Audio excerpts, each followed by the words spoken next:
Estar aquí ante ustedes esta noche pues es demasiado agradable y para mí tiene un significado muy importante por cuanto es la oportunidad de hablarles a ustedes de un autor que me ha apasionado desde la primera vez que lo leí, cuando tenía de pronto 18, 19 años, 100 años de soledad de Gabriel García Márquez, y porque esta obra me impresionó y me llevó prácticamente a tomar como opción de vida la palabra.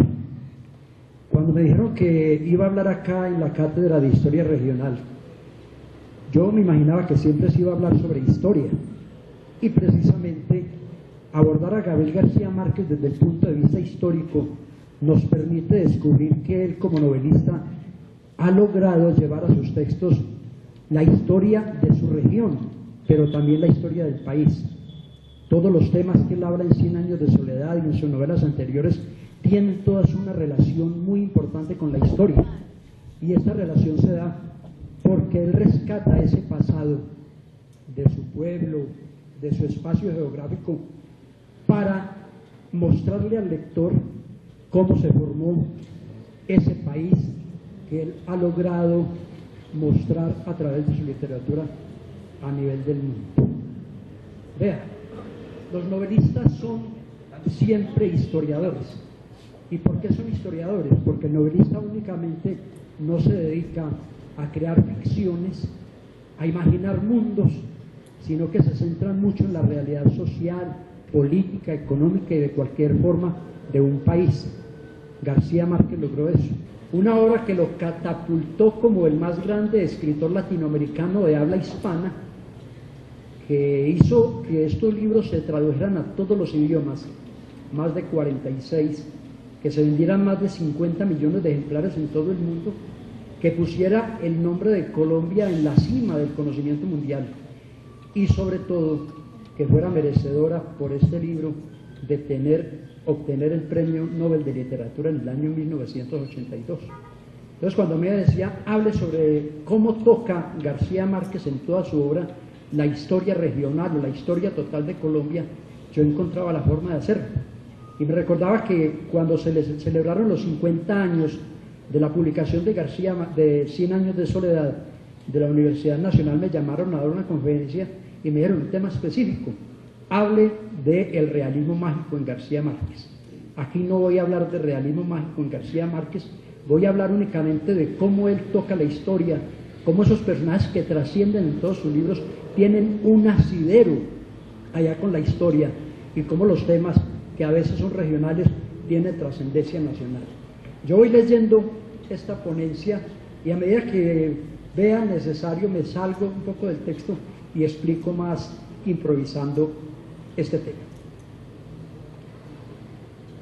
Para analizar desde la historia el enfoque de región en la obra de Gabriel García Márquez, debemos tener en cuenta, primero que todo, que la gran obra de nuestro premio Nobel, 100 años de soledad, es un acercamiento literario a la historia de su región, rescatando el pasado de ese espacio geográfico donde vino al mundo un 6 de marzo de 1927, el municipio de Aracataca, en el departamento del Magdalena. Como todos los lectores del Hijo del Telegrafista saben, Macondo es una transposición poética de esa localidad bañada por el sol reverberante de las 3 de la tarde. García Márquez investigó sobre su historia para escribir un libro que en su momento Mario Vargas Llosa se atrevió a calificar como una metáfora de América Latina. De allí que, después de que narra la experiencia de cómo el coronel Aureliano Buendía conoce el hielo, el novelista se explaya en contar la historia de la estirpe desde el momento en que el viejo José Arcadio abandona la población de Barrancas, en La Guajira, acompañado de 20 de sus amigos, para fundar el pueblo donde termina sus días amarrado a la sombra de un castaño, cubriéndose del agua con un cobertizo y haciendo sus necesidades allí mismo. Esta es la primera referencia histórica que el lector encuentra en 100 años de soledad. Huyendo del remordimiento de conciencia que le produce el haber matado en Barrancas de 2 disparos a su compadre Medardo Pacheco Romero el 11 de octubre de 1908, día en que se celebraba la fiesta de la Virgen del Pilar, patrona del pueblo, el abuelo de García Márquez emprende el viaje a Aracataca. Lo mató porque lo ofendió en su honor cuando, meses atrás, después de soltarle toda clase de improperios, le dijo: tú eres un parche negro en nuestro partido liberal. Nicolás Ricardo Márquez le contestó: yo no soy gallina para cacarear, no todos los hombres se injurian. Desde ese momento, todo Barrancas supo que la ofensa sería cobrada, lo que ocurrió 6 meses después, cuando Medardo Pacheco Romero salió de su casa para asistir a la procesión de la Virgen. El niño, que era entonces García Márquez, escuchó estupefacto la confesión que un día le hizo el abuelo. Tú no sabes lo que pesa un muerto, le dijo una tarde cuando caminaban por el parque de Aracataca. García Márquez quedaría atravesado por la frase confesional que le escuchó al abuelo, dice en el viaje a la semilla Dazo Saldívar. José Arcadio Buendía, que en este caso personifica al abuelo del escritor, inició el camino para fundar a Macondo después de que mata, atravesándole el pecho con una lanza, a su compadre Prudencio Aguilar. Con él iba Úrsula, su esposa, que se encontraba en estado de embarazo. Abro comillas: no faltó quien lo considerara víctima de algún extraño sortilegio, dice el narrador. Luego agrega, comillas: él y sus hombres, con mujeres y niños y animales y toda clase de enseres domésticos, atravesaron la sierra buscando una salida al mar, y al cabo de 26 meses desistieron de su empresa y fundaron a Macondo para no tener que emprender el camino de regreso. Cierro comillas. Aquí está esa primera referencia a la historia de su pueblo, porque Aracataca fue fundado en 1885 en una tierra que entonces se llamaba la Santísima Trinidad de Aracataca, que hacía parte de un realengo adjudicado a Basilio García en 1797. Fue por esos años, 1884-1886, que llegaron a esta tierra el coronel Nicolás Ricardo Márquez y Tranquilina y Guarán Potes, los abuelos maternos de Gabriel García Márquez. Es decir, llegaron casi por el mismo tiempo en que arribaron los primeros pobladores. La llegada al que sería el espacio de la infancia del escritor que le ha dado a Colombia el único premio Nobel de literatura estuvo marcada por hechos que hacen referencia a la historia misma de la región y, desde luego, de Colombia. Aracataca fue fundada cerca de la Ciénaga del Magdalena, una tierra que se confundía al occidente con una extensión acuática sin horizontes, donde, abro comillas, había cetáceos de piel delicada con cabeza y torso de mujer que perdían a los navegantes con el hechizo de sus tetas descomunales. Cierro comillas. Fue de aquí que partió una tarde el viejo José Arcadio, el padre de la estirpe, para emprender con varios amigos la aventura de descubrir el mar. Los mismos hombres que lo acompañaron en la aventura de fundar a Macondo lo hicieron en una travesía que los llevó meses después a descubrir el galeón español San José, que fue hundido tras la emboscada realizada por una flota británica en el siglo XVIII. Este hecho histórico es magnificado por el novelista cuando cuenta cómo estaba el barco en el momento en que lo avistaron. Dice al respecto, comillas: cuando despertaron, ya con el sol en alto, se quedaron pasmados de fascinación. Frente a ellos, rodeado de lechos y palmeras, blanco y polvoriento en la silenciosa luz de la mañana, estaba un enorme galeón español, ligeramente volteado a estribor. De su arboladura intacta colgaban las piltrafas escuálidas del velamen entre jarcias adornadas de orquídeas. El casco, cubierto con una tensa coraza de rémora petrificada y musgo tierno, estaba firmemente enclavado en un suelo de piedras. Cierro comillas. Este hecho no es fruto de la imaginación, porque la historia habla del galeón San José como un hecho cierto. Lo que sí es imaginación es que los expedicionistas lo hayan encontrado. Como se sabe, hace apenas pocos años el gobierno nacional dio la noticia de su hallazgo. Si García Márquez hace mención a este hecho, fue únicamente por esa pasión que en su obra demuestra de llevar la historia real a sus textos de ficción. La historia de la región Caribe tiene en la obra del escritor colombiano una influencia innegable. Esto se advierte no solo en la forma como explica el surgimiento del folclore vallenato, cuando cuenta cómo Francisco el Hombre se enfrentó al diablo en un duelo de acordeones, sino en el rescate de sucesos que para el tiempo cronológico contemplado en 100 años de soledad tuvieron una importancia marcada en la región. Primero fue la Guerra de los 1000 días, el enfrentamiento armado entre liberales y conservadores, donde el coronel Aureliano Buendía se convirtió en leyenda. A este hecho histórico, García Márquez le dedica amplio espacio en la novela.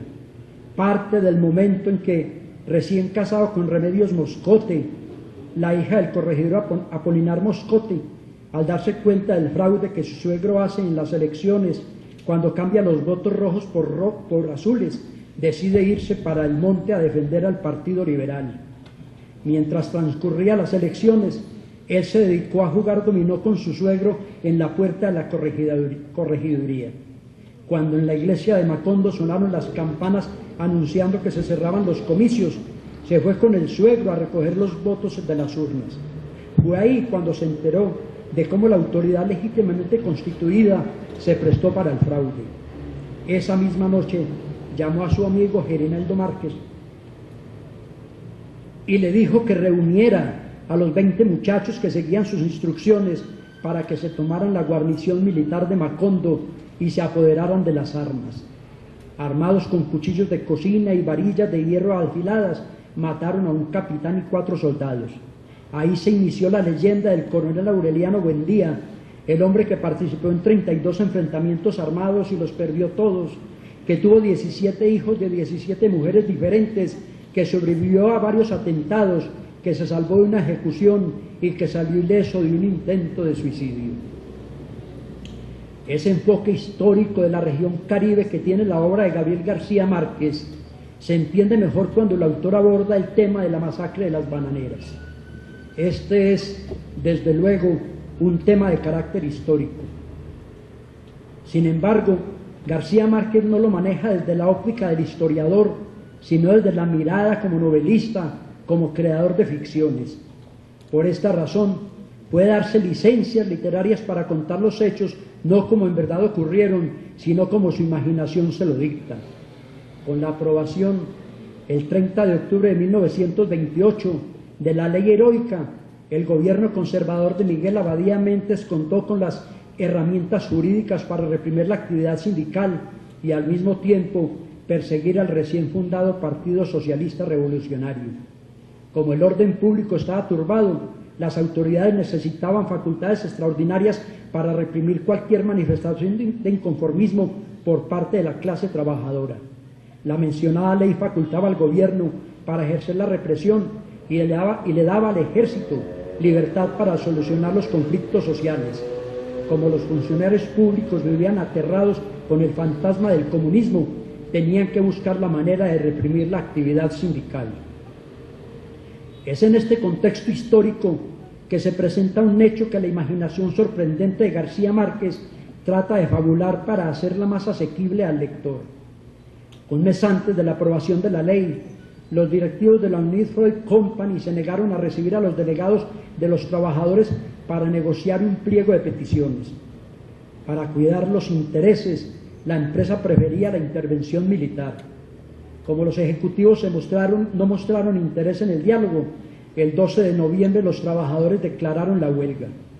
Albeiro Valencia Llanos sostiene que en las plantaciones de la zona bananera de Ciénaga laboraban cerca de 25.000 recolectores. Ante esta protesta de los trabajadores, que exigían mejores condiciones salariales, el gobierno ordenó el desplazamiento del ejército. Al mando del general Carlos Cortés Vargas, el 5 de diciembre los soldados se tomaron a Ciénaga. Lo que pasó después es lo que narra Gabriel García Márquez en 100 años de soledad. Después de la masacre, José Arcadio II se encerró en el cuarto de Melquíades para contarle al gitano lo que había visto. Fue cuando le dijo: debían ser como 3.000. ¿Qué?, le preguntó Melquíades. Los muertos, aclaró él. Debían ser todos los que estaban en la estación. García Márquez narra que José Arcadio vio en un sueño que los 3.000 trabajadores eran llevados en 200 vagones para tirarlos al mar. Minutos antes de que un capitán dijera: un minuto más y se hará fuego, José Arcadio II se bajó de los hombros al niño que tenía cargado y, entregándose a la mamá, gritó: cabrones, le regalamos el minuto que falta.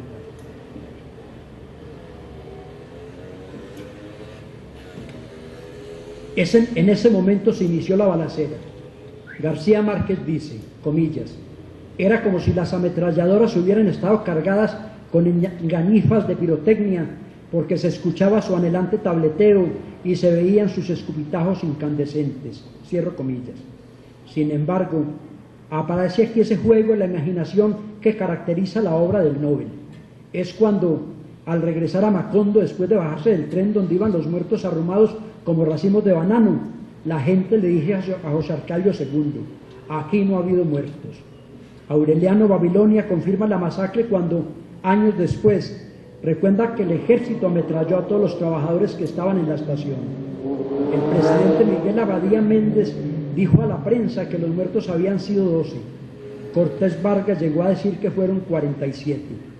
El debate que en el Congreso adelantó Jorge Eliezer Gaitán, responsabilizando al gobierno de haber ordenado matar a gente indefensa, confirma la gravedad de los hechos. Lo sucedido la noche del 5 de diciembre de 1928 fue algo que conmovió al país, tanto que precipitó el derrumbe de la hegemonía conservadora. Aunque la versión oficial señaló que los muertos fueron apenas 9 y que Raúl Eduardo Maecha, el líder de la huelga, hablara de 200, en el imaginario popular quedó la cifra que García Márquez presenta en su novela. Cuando, muchos años después, al escritor le preguntaron sobre la veracidad de su dato, contestó, yo crecí con la idea de que habían sido miles los muertos. La verdad histórica sobre el número de muertos no se ha podido establecer con exactitud, pero en el imaginario colectivo la cifra que el escritor de Aracataca revela es la que se cree que fue. Aquí podría uno afirmar eso que el escritor caldense Jaime Mejía Duque calificó en la obra García Marquiana como crisis de la desmesura. Sigamos con los hechos históricos que se manejan en 100 años de soledad como realismo mágico. Aquí tenemos que volvernos hacia una de sus primeras novelas, La mala hora. La razón. Esta es una obra escrita sobre la violencia política que vivió Colombia entre los años 1946 y 1953. Su espacio geográfico es Macondo. Es la historia de un pueblo que vive bajo el estado de sitio, donde las libertades son conculcadas, donde impera la bota militar, donde el alcalde es un teniente que impone su autoridad, donde se vive un enfrentamiento político entre liberales y conservadores.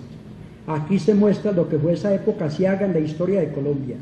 Los pasquines, el toque de queda, la prohibición de reuniones, las amenazas contra la casta política son el común denominador de la novela. Tanto que en el sermón que un domingo pronuncia el padre Ángel, advierte sobre lo que está pasando en el pueblo, a tiempo que le pide al alcalde que ponga orden. Los crímenes que eran de dominio público, los pasquines producen escándalo, porque en ellos se habla de adulterios, abortos y crímenes que eran de dominio público. Todo lo que en la novela se narra le tocó vivirlo a García Márquez en Sucre. El tema lo tenía en la cabeza porque le tocó conocer aspectos desconcertantes de esa violencia política que vivió Colombia en la década del 50. Una de las personas afectadas por lo que se dicen los pasquines es la señora Rebeca de Asís, de quien se escribe que le es infiel a su marido. Otra es don Sabas, el hombre más rico del pueblo, persona sin escrúpulos, que adquirió su riqueza recorriendo al abigeato. Como consecuencia de los pasquines, César Montero mata de varios disparos a un cantante popular de nombre Pastor, señalado de ser el amante de su mujer. El alcalde militar, que tiene el grado de teniente, promete que descubrirá a quien pone los pasquines. Captura entonces a Pepe Amador, un muchacho de 20 años a quien sorprende repartiendo hojas clandestinas en la gallera. Una de las escenas más interesantes de esta novela es cuando se relata el momento en que el teniente, que hace las veces de alcalde, va al consultorio del dentista para hacerse sacar una muela que lo viene atormentando. En el momento en que se la extraen, el hombre pega un grito tan desesperado que se escucha en todo el pueblo. La escena sobre el asesinato del cantante Pastor es una transposición de un hecho que a García Márquez le tocó ver en la población de Sucre. En los primeros meses del año 1940 fue degollado en ese municipio Joaquín Vega, que era el bajista de la banda del pueblo. Lo asesinó por celos el marido de su amante. Una de las características que sobresalen en La mala hora es la autenticidad con que García Márquez retrata en su prosa las costumbres de un pueblo donde sucedieron juntas todas las cosas que durante tantos años habían dejado de suceder. Allí están, con una presencia que se siente en toda la novela, los personajes que hacen la vida de los pueblos: el dentista, el sacerdote, el médico, el policía, el alcalde, el peluquero, el juez, el tendero, la adivina, la mujer bella, el empresario circense, la comadrona feliz y el muchacho que hace los mandados. Son personajes que toman vida en un relato sugestivo que se convierte en expresión auténtica de la vida de esos poblados donde el toque de las campanas de la iglesia llama al recogimiento. Las escenas urbanas se repiten desde el momento mismo en que el padre Ángel se levanta a las 5 de la mañana y, después de abrir las puertas de la iglesia, escucha el disparo con que César Montero mata al cantante pastor. En su alcoba, el alcalde escucha el sonido de la escopeta de matar tigres con que fue asesinado el hombre. Se levanta y, cumpliendo su deber, llama al juez para que realice el levantamiento del cadáver. La novela está narrada dentro de un espacio temporal que va de un martes 4 de octubre a un viernes 21 del mismo mes. En esos 16 días se desenvuelve la historia de un pueblo que vive esa violencia que sufrió Colombia en los años 50. El pueblo es el mismo protagonista colectivo de esos sucesos que el escritor va narrando a través de una serie de episodios donde presenta en detalle las acciones de los habitantes. La violencia política hace parte de eso que Otto Morales Benítez llama las historias regionales, pero tuvo connotación nacional. Pocas regiones del país fueron ajenas a esa barbarie, y la literatura, en este caso la novela, está ahí para mostrarle al lector esa época aciaga. 100 años de soledad no podía ser ajena a esta violencia. Aunque no habla de las masacres cometidas durante el enfrentamiento de los dos partidos políticos, sí ofrece claves sobre por qué se produjo el derrame de sangre. La primera la encontramos en el diálogo que un día tiene Aureliano Buendía con su suegro, el corregidor de Macondo, Apolinar Moscotti. Se da porque el muchacho inquieto, que era entonces el hijo de Úrsula Iguarán, no conocía las diferencias entre conservadores y liberales. Es su suegro quien se las explica. Un día le dice que los conservadores se diferencian de los liberales porque van a misa de 8 para que al salir todo el pueblo los vea, mientras los liberales asisten a misa de 5 para que el pueblo no los vea entrar ni salir de la iglesia. Pero un día le profundiza más en la esencia ideológica de los dos partidos. Es cuando le suelta esta definición, comillas: los liberales eran masones, gente de mala índole, partidaria de ahorcar a los curas, de implantar el matrimonio civil y el divorcio, de reconocer iguales derechos a los hijos naturales que a los legítimos y de despedazar el país en un sistema federal que despojara de poderes a la autoridad suprema. Los conservadores, en cambio, que habían recibido el poder directamente de Dios, propugnaban por la estabilidad del orden público y la moral familiar. Eran los defensores de la fe de Cristo, del principio de autoridad, y no estaban dispuestos a permitir que el país fuera descuartizado en entidades autónomas. Cierro comillas.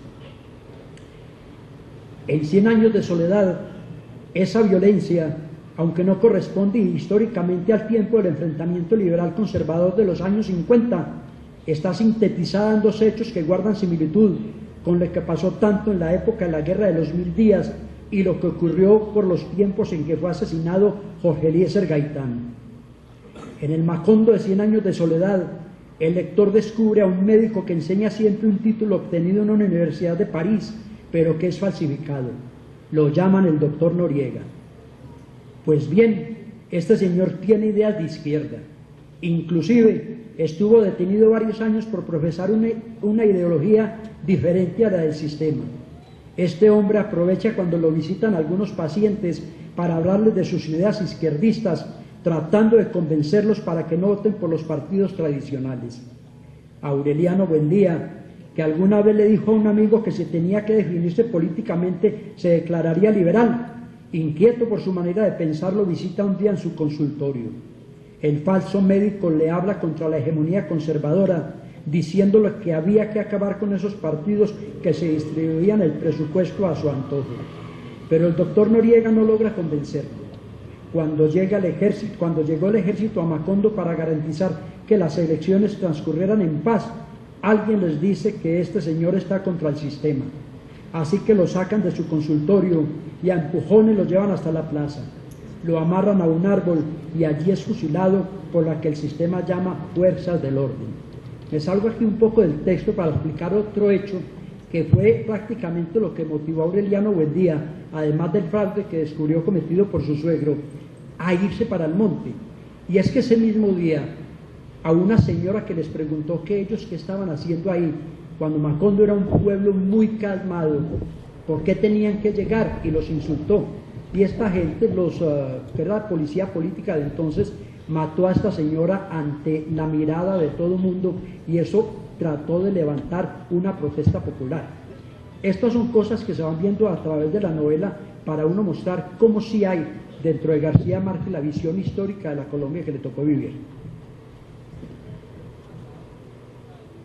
En La mala hora sucede algo parecido.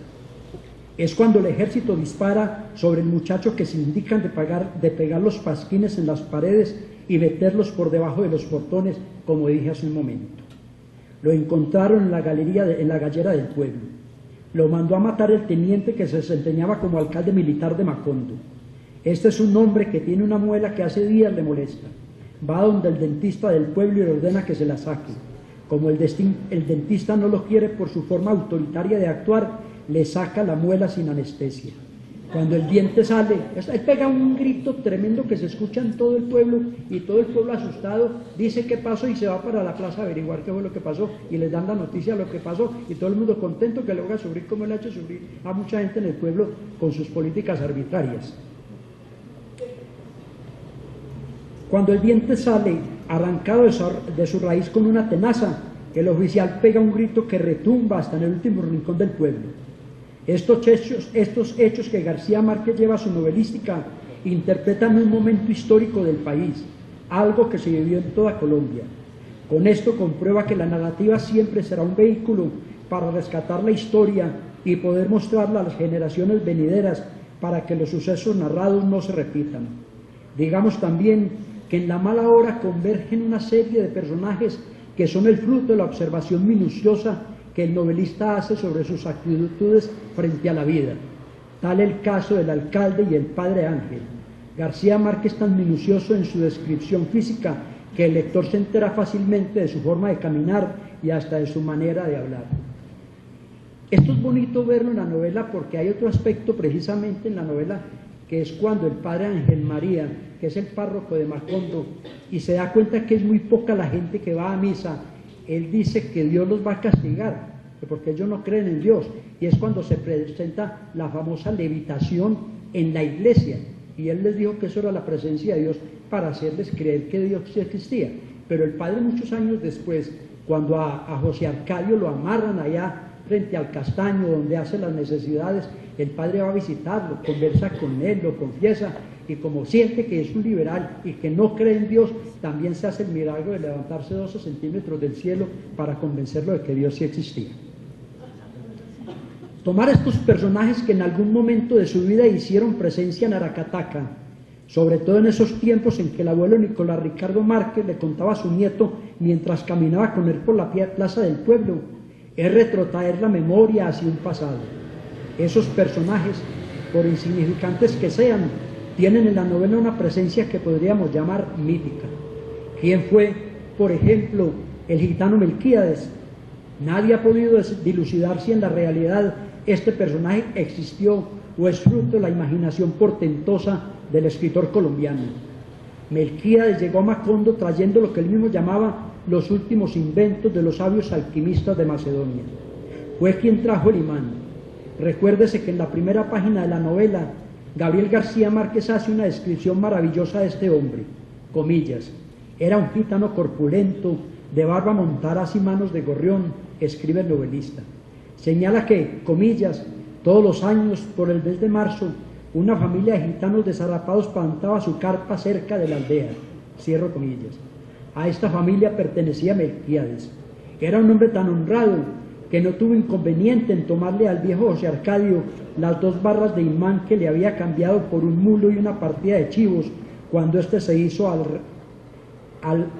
le hizo el reclamo de que los 2 lingotes imantados que le había dado a cambio no servían para lo que él necesitaba, que era sacar con ellos todo el oro de la tierra para hacerse rico. José Arcadio se ilusionó con esas barras metálicas porque vio cómo los calderos, las pailas, las tenazas y los anafes se caían de su sitio y las maderas crujían por la desesperación de los clavos y los tornillos tratando de desenclavarse. Pasemos ahora a un tema que tiene mucha relación con la historia regional en esa provincia que conforma los municipios de Ciénaga, Aracataca y Fundación, que tienen casi las mismas costumbres y se identifican en la novela porque varias personas de estos pueblos se convirtieron en personajes de García Márquez, tanto en 100 años de soledad como en La hojarasca y en La mala hora. Hablemos de los funerales de la mamá grande, un libro que, publicado antes de 100 años de soledad, revela particularidades de Úrsula Iguarán. La mamá grande es la soberana absoluta de Macondo. Su presencia es mítica, se erige como el gran poder. Darío Henao Restrepo, profesor de la Universidad del Valle, dice que este relato de largo aliento es una alusión al poder y al gamonalismo que durante muchos años han identificado a Colombia.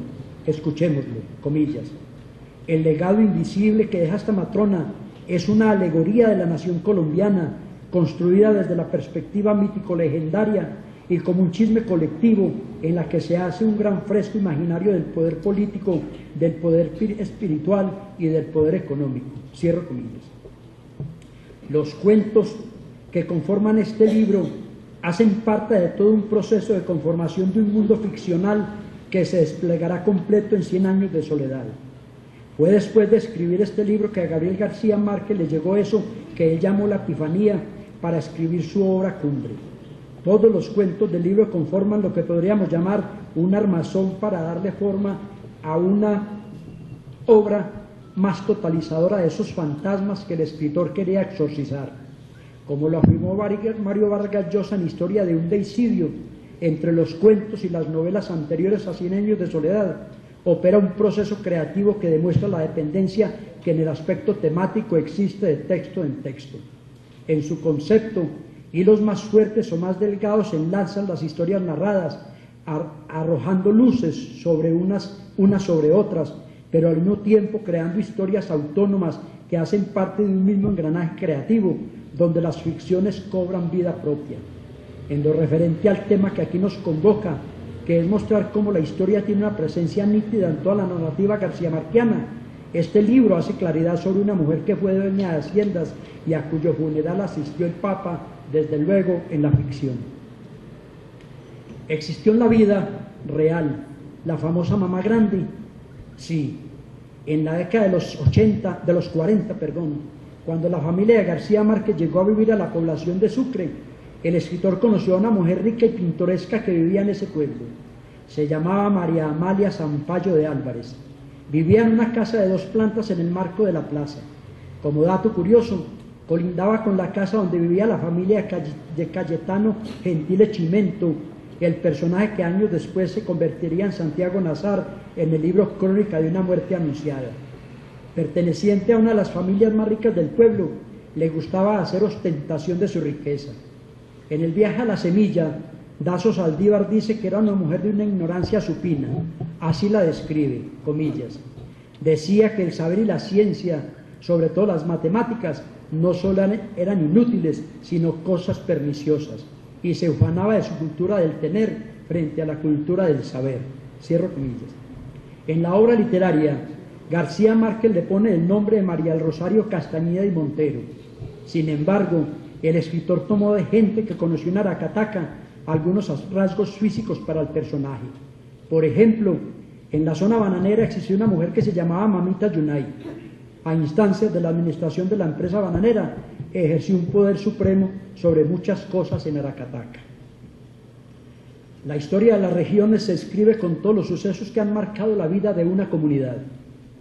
En esta área del historiador investigar cómo esos sucesos han marcado la vida de una región para que quede una memoria escrita a la cual pueda recurrir la gente para desentrañar su pasado histórico.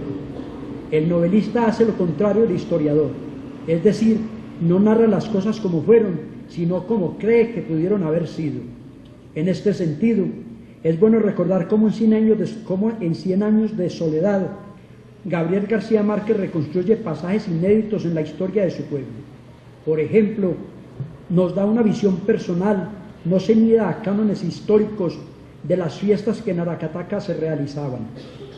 Y nos recuerda cómo Remedios la Bella, esa mujer que era tan hermosa pero al mismo tiempo tan ingenua, logró coronarse reina de una de esas fiestas. Y también cómo Fernanda del Carpio llegó a Macondo para participar en un reinado, y cómo una mujer a la que apodaban la Elefanta derrota a José Arcadio Buendía, el hijo de Úrsula, en un reto a quien más comiera.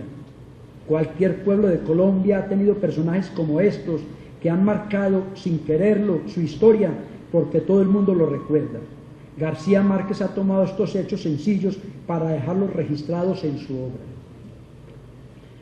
Para analizar desde la historia el enfoque de región en la obra de Gabriel García Márquez, debemos tener en cuenta... aquí ya terminé, iba a empezar a ver la segunda parte. Bueno, lo importante de todo esto, agradeciendo la invitación que me hizo Francisco para estar acá, es demostrar que el escritor tiene esa capacidad de manejar todas las temáticas de una novela, y que 100 años de soledad no es solamente una novela de carácter histórico por todo lo que yo les he demostrado aquí, sino que es una novela también de denuncia social. El caso de las bananeras, que García Márquez lo hizo ya sonar en todo el mundo, porque antes nadie hablaba de la masacre de las bananeras, y una señora por allá en el Congreso se atrevió a decir que eso era un mito del Partido Comunista. Eso existió, eso fue verdad, pero también sobre todo la magia de esa imaginación que tiene García Márquez para hacer creíble cosas que por su fantasía a uno le parecen que no pueden existir, que es todo lo que se le dio el nombre precisamente Ángel Rama, sobre todo de ser el realismo mágico. Las historias mágicas como aquella, para terminar, de Remedios la Bella, cuando ella se estaba bañando y era una letrina retiradita a 3-4 metros de la casa, y como era una mujer tan hermosa, en Macondo todos los hombres mantenían con el deseo de verla, y ella causaba algo muy grave, que era que un hombre que se enamoraba de ella terminaba muerto, terminaba bobo. Y a esta muchacha, como los habitantes del pueblo tenían tantas ganas de verla desnuda, algún día uno de los habitantes del pueblo se subió al techo de esa pequeña letrina donde ella se bañaba con totumadas de agua y dio un paso en falso, y al darse el paso en falso, ¡pum!, cayó al baño a los pies de ella, y ella, como era tan ingenua, no sintió nada porque la viera desnuda, y simplemente él le preguntó, ¿se aporrió al caer? Y él le dijo, no me pasó nada, pero estoy feliz de estar acá, ¿la puedo ayudar a enjabonar? Y ella le dice, no, es que todo el mundo se jabona solo, yo no necesito eso. Y dice, no, pero la espalda, uno la espalda no es capaz de jabonarse, yo le jabono la espalda. Y ella le dijo, no es necesario. Es la misma historia, por ejemplo, que pasa con uno de los personajes que termina en una silla de ruedas, pero todo por ser, como queda señalado en el pueblo, como que estaba robando gallinas. Y fue precisamente el personaje Mauricio Babilonia, el de las mariposas amarillas, que llegaba a la casa para hacer el amor con Meme, pero cuando llegaba en las horas de noche, surrepticiamente, que la mamá de ella no se diera cuenta, se llenaba toda la casa de mariposas amarillas.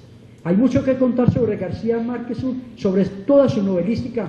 Esto es muy largo, pero de pronto habrá otra oportunidad de contar más aspectos sobre la novela. Muchas gracias por la atención.